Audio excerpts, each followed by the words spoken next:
Major reveals about how you'll actually play Warhammer 40k over the last couple of days. Let's take a look at some gameplay and Gambit secrets, and also the confirmation that yes, there's no deep strike on turn 1.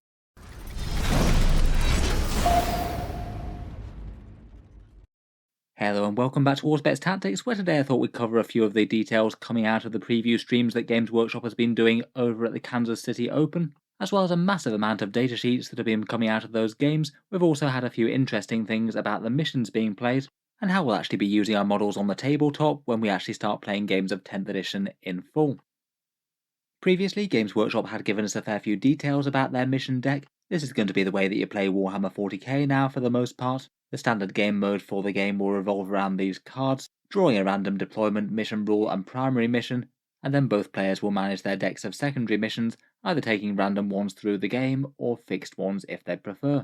The deck's definitely the spiritual successor of the Tempest of War and Maelstrom of War cards in ages past, a fairly popular game mode, perhaps particularly in the context of the reams of secondary objectives of 9th edition. As a result, it's maybe not too surprising that Games Workshop have chosen to embrace this as the main way to play Warhammer 40k going forward. We've got a fairly good idea as to how missions will work from the core rules. That had an example mission in it. You have an attacker and defender, and their deployment zones are marked out. You fight on objectives, and you can't step directly on those objectives or end your movement there. There's a declare battle formation step, where you declare things like transport reserves, and whether flyers are in hover mode, and it looks like you still alternate deployment and then roll for first turn as we're used to. Still though, we've definitely had a fair few questions as to how missions will be played in 10th with this deck. There's quite a few things that are going to be in this pack that aren't in the core rules. Let's talk about Deep Strike, and then the sections of cards that we've had previewed from the demo games.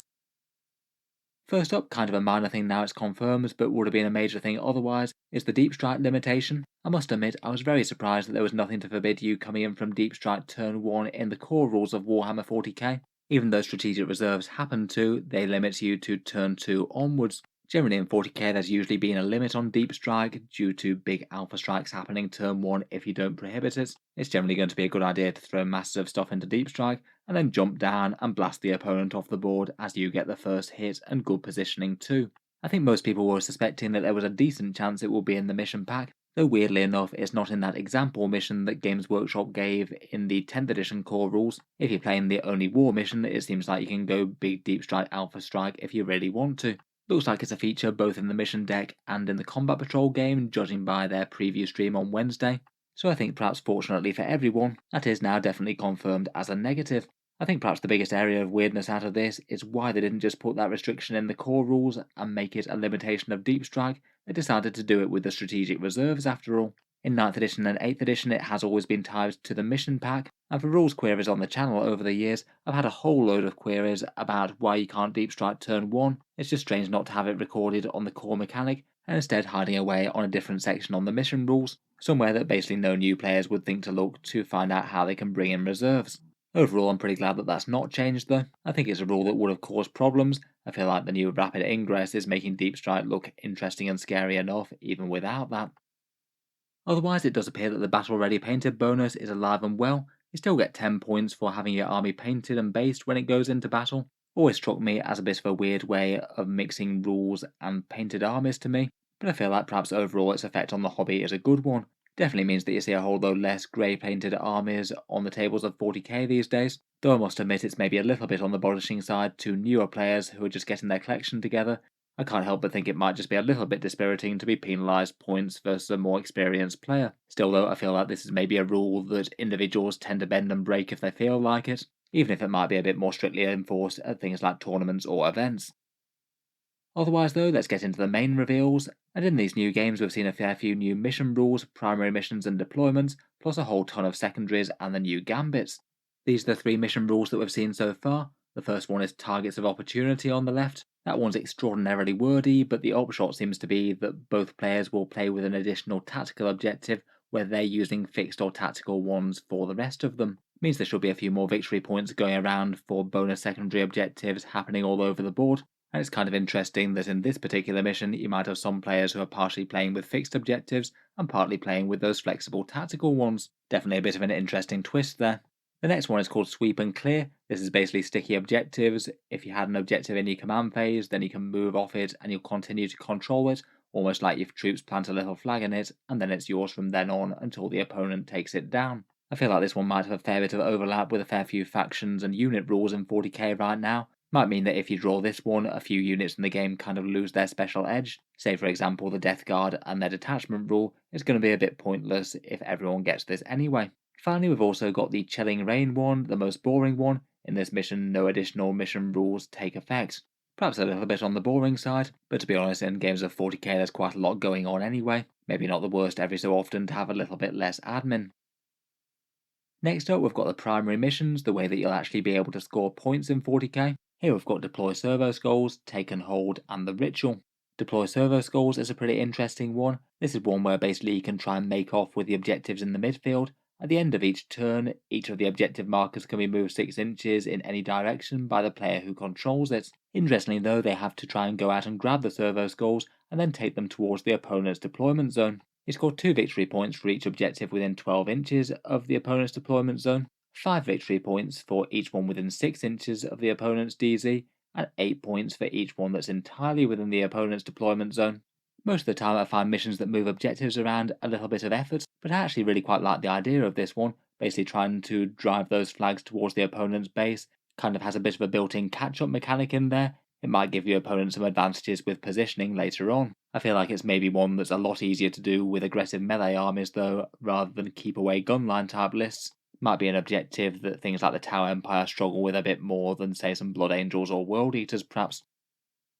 Next up we've got Take and Hold. This is one of the most normal looking ones I think, where basically at the end of each command phase the player whose turn it is scores 5 victory points. That one's up to a maximum of 15 victory points per turn, and then there's the usual stipulation that in the 5th battle round the person who goes second gets a bit of an advantage. They score at the end of their turn there, and that helps a bit with the balancing of first and second turn.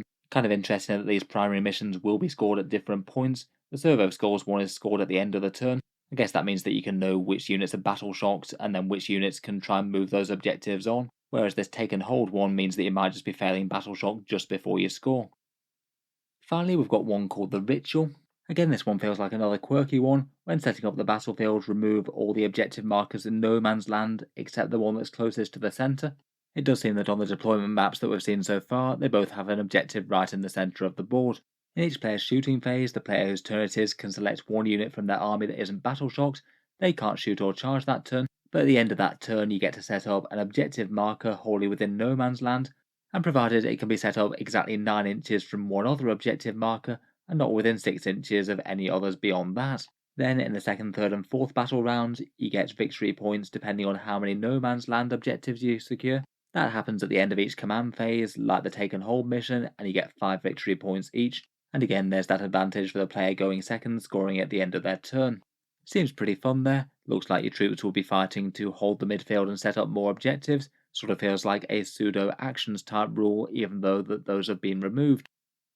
Otherwise, for the game setup cards, we also have the deployment zones. So far we've just seen the 2 of these, I believe, Search and Destroy and Crucible of Battle. Search and Destroy being quite a tried and tested one, Crucible of Battle may be a little bit different, a slightly different take on diagonal deployment zones, but at least these ones look super easy to measure out, as you're actually going to be measuring to the board midpoints, rather than some of the slightly painful ones that we have previously. These 2 both have 5 objectives, 3 in the midfield and 1 in the centre of the board. I guess there's a pretty decent chance that that could be a pattern going on with the rest.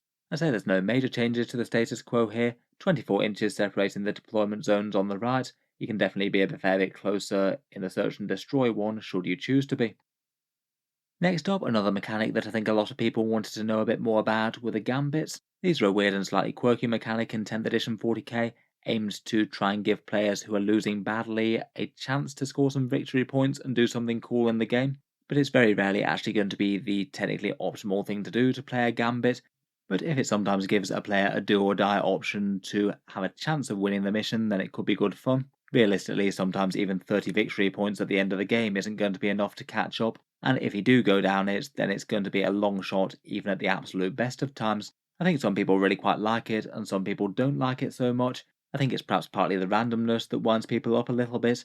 Say with the orbital strike coordinates one, it depends on rolling a 12 or more on 2d6. It does just have the potential to feel a little bit cheap if one player massively outplays the other, and the other one just YOLOs it on a big dice roll and winds up winning anyway. You basically get 3 Gambits plus the option to play none of them. The choice that you have revealed comes out of a set of 2 of them, so you might not even be guaranteed to get it the one that you want if you want it. But here are the rules for each of the 3 of them. First up, we've got a rule called Delaying Tactics, and this one seems to revolve around throwing a whole bunch of your units into combat with the enemy to distract and hold them up. You need to try and target a score of 4 for this, which means to have a 50-50 chance of getting this objective to go off, you need to be in combat with 8 different enemy units across the board, which I feel is likely to be no easy feat if the enemy is overrunning you a bit and winning the game overall. The aim needs to be to have these units in combat with the enemy at the end of your 5th turn. You roll a dice for each enemy unit that you're in engagement range with. On a 4+, that enemy unit is successfully held up, and you get a +1 or -1 modifier to the roll depending on whether you or your foe is battle shocked. If at the end of the battle you manage to have 5 different enemy units in combat with yours, you need to roll 5d6, and you need at least 4 of those to be 4+ to have a chance of winning this. As with the rest of the Gambits, you get a 30 victory point boost if it succeeds.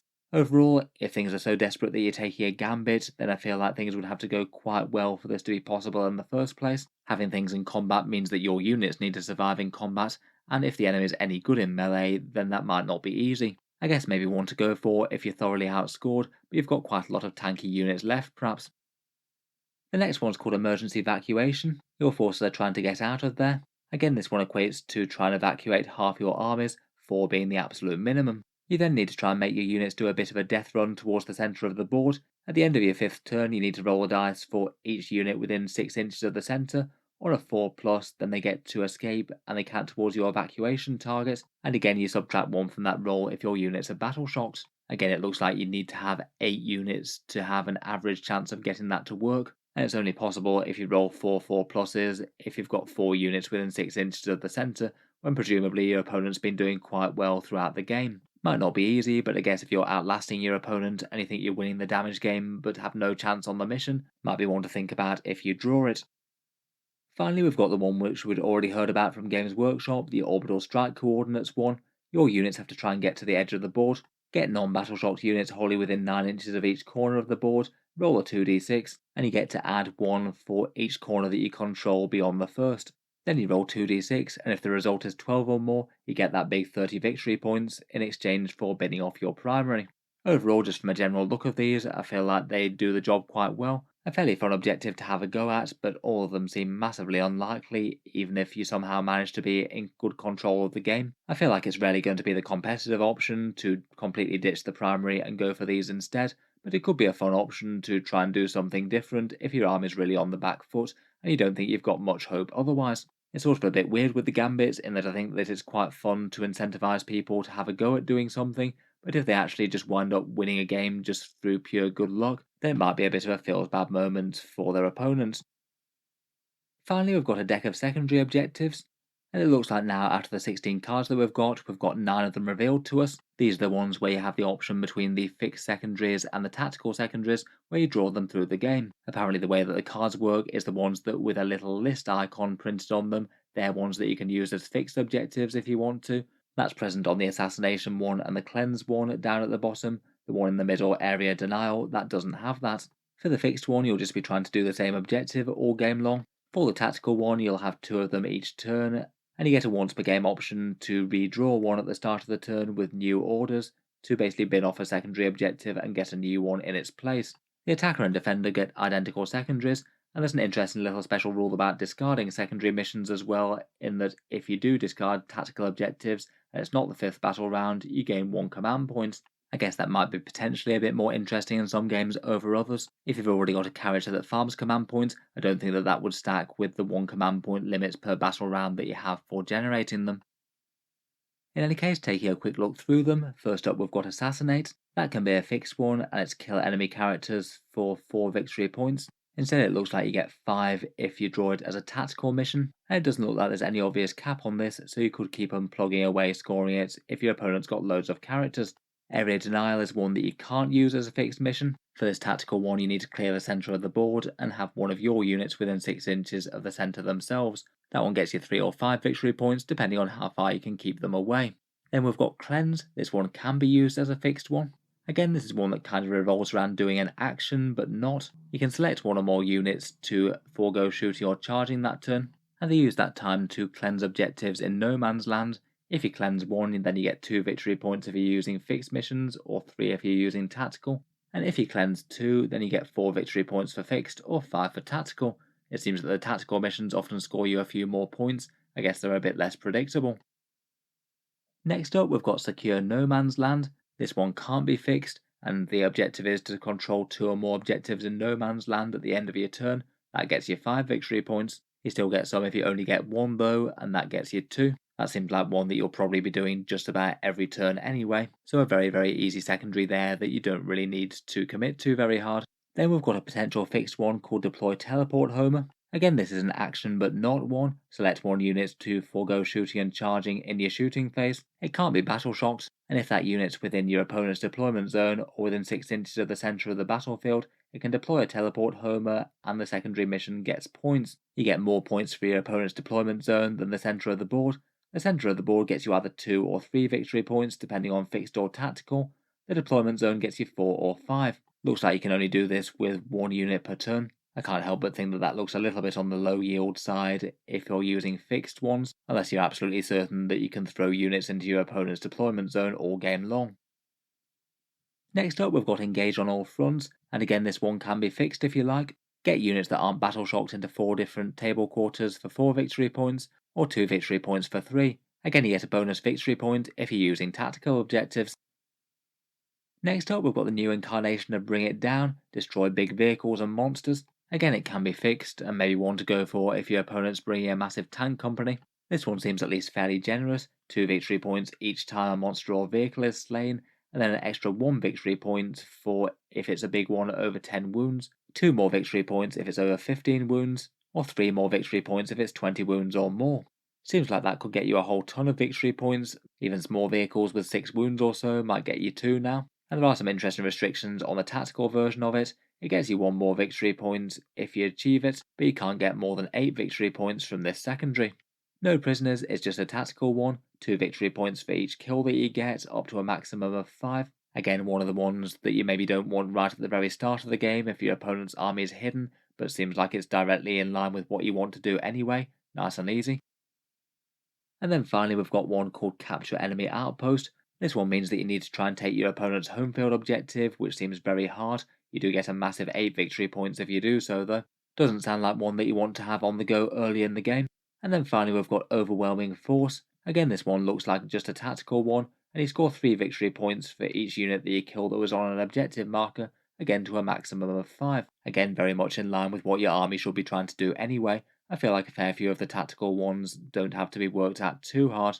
Overall, I wouldn't be too surprised if the tactical ones might wind up being more of the way to go, provided you do have an army that can be fairly mobile and getting all over the board.